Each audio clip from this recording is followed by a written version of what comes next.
ತಮ್ಮ ಮೇಲೆ ಆಗಿರ್ತಕ್ಕಂಥ FIR ರದ್ದು ಕೋರಿ ಹೈಕೋರ್ಟಿಗೆ ತಾವು ಹೋಗಿದ್ದೀರಾ ಏನು?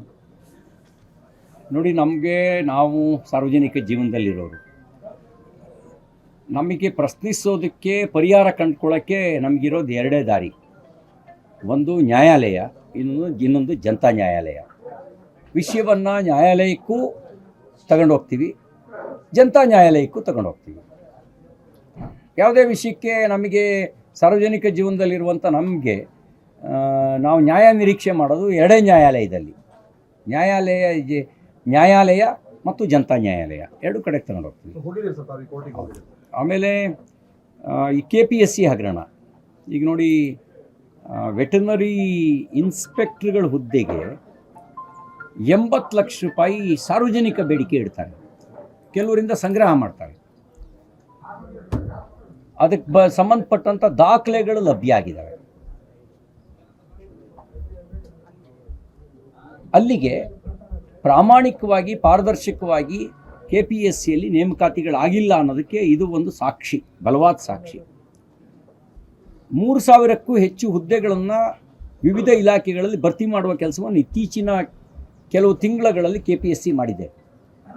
ಕೆಲವರ ಅನುಮಾನ ಮತ್ತು ಆಪಾದನೆ ಆ ಎಲ್ಲ ಹುದ್ದೆಗಳಲ್ಲಿ ವ್ಯಾಪಾರ ನಡೆದಿದೆ ಅಂಥೇಳಿ. OMR ಸೀಟ್ಗಳನ್ನೇ ತಿದ್ದುವ ಕೆಲಸ ನಡೆದಿದೆ. ಪ್ರಶ್ನೆಗಳನ್ನು ಮುಂಚಿತವಾಗಿ ಅವರಿಗೆ ತಿಳಿಸಿ, ಯಾರು ಹಣ ಕೊಟ್ಟಿದ್ರು ಅವರಿಂದ ಉತ್ತರ ಬರೆಸುವ ಕೆಲಸ ನಡೆದಿದೆ ಅಂತಕ್ಕಂಥ ಆಪಾದನೆಗಳು ಕಂಡುಬಂದಿದೆ. KPSC ಅಧ್ಯಕ್ಷರ ಮಕ್ಕಳನ್ನೇ ಅಕ್ರಮವಾಗಿ ಸೆಲೆಕ್ಟ್ ಮಾಡುವಂಥ ಕೆಲಸವೂ ನಡೆದಿತ್ತು ಅನ್ನೋದು ಒಂದು ಬಲವಾಗಿರೋ ಆಪಾದನೆ.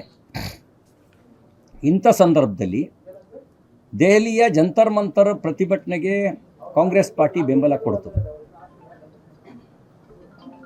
ಇಲ್ಲಿ ಈ ಅನ್ಯಾಯಕ್ಕೆ ಅಲ್ಲಿ ತಲೆದಂಡ ಬೇಕು ಅಂತ ಕೇಳ್ತಾ ಇದ್ರಿ. ತಮ್ಮದಲ್ಲದ ತಪ್ಪಿಗೆ ಧರ್ಮೇಂದ್ರ ಪ್ರಧಾನ್ ತಲೆದಂಡ ಕೊಟ್ಟರು. KPSCಯ ಅಕ್ರಮದಕ್ಕೆ ತಲೆದಂಡ ಯಾರ್ದು ಅದನ್ನು ಸ್ಪಷ್ಟಪಡಿಸಿ. ಮತ್ತು ಕೇಂದ್ರದಲ್ಲಿ ಸರ್ಕಾರ ಹೊಣೆ ಹೊತ್ಕೋಬೇಕು ಅಂತ ಹೇಳ್ತಾ ಇದ್ದೀರಿ. ಇಲ್ಲೂ ಪ್ರಶ್ನೆ ಪತ್ರಿಕೆಗಳು ಹಲವಾರು ಬಾರಿ ಸೋರಿಕೆ ಆಗಿರೋದು. ಇತ್ತೀಚೆಗೆ ಸಿದ್ಧಾರ್ಥ ಲಾ ಕಾಲೇಜಿನಲ್ಲಿ ಉತ್ತರ ಪತ್ರಿಕೆಗಳನ್ನೇ ಬದಲು ಮಾಡಿರೋದು. ಇಲ್ಲಿ ಯಾರ ತಲೆದಂಡ? ಇಲ್ಲಿ ಅಧಿಕಾರಿಗಳ ತಲೆದಂಡ ಸಾಕಾಗಲ್ಲ. ಯಾಕೆ ನೀವೇ ಹೇಳಿದ್ದೀರಿ, ಕೇಂದ್ರದಲ್ಲಿ ಅಧಿಕಾರಿಗಳ ತಲೆದಂಡ ಸಾಕಾಗಲ್ಲ, ಸರ್ಕಾರ ಹೊಣೆ ಹೊತ್ಕೋಬೇಕು ಅಂಥೇಳಿ. ಅದೇ ಮಾತನ್ನ ಇಲ್ಲೂ ಉಳಿಸ್ಕೊಳ್ಳಿ. ಇಲ್ಲಿ ಯಾರ ತಲೆದಂಡ ಹೇಳಿ. ಎರಡು ನಾಲ್ಗೆಯವ್ರು ಆಗಬೇಡಿ, ಒಂದೇ ನಾಲ್ಗೆ ಇರಲಿ. ಅಲ್ಲಿ ನೀವು ಸರ್ಕಾರ ತಲೆದಂಡ ಆಗಬೇಕು ಅಂಥೇಳಿ ಮಂತ್ರಿ ರಾಜೀನಾಮೆ ಪಡೆದ್ರಲ್ವಾ, ಇಲ್ಲಿ ಯಾರ ತಲೆದಂಡ ಹೇಳಿ. ಸಿದ್ಧಾರ್ಥ ಮೆಡಿಕಲ್ ಕಾಲೇಜು ಓನರ್ ನಾನಂತೂ ಅಲ್ಲ,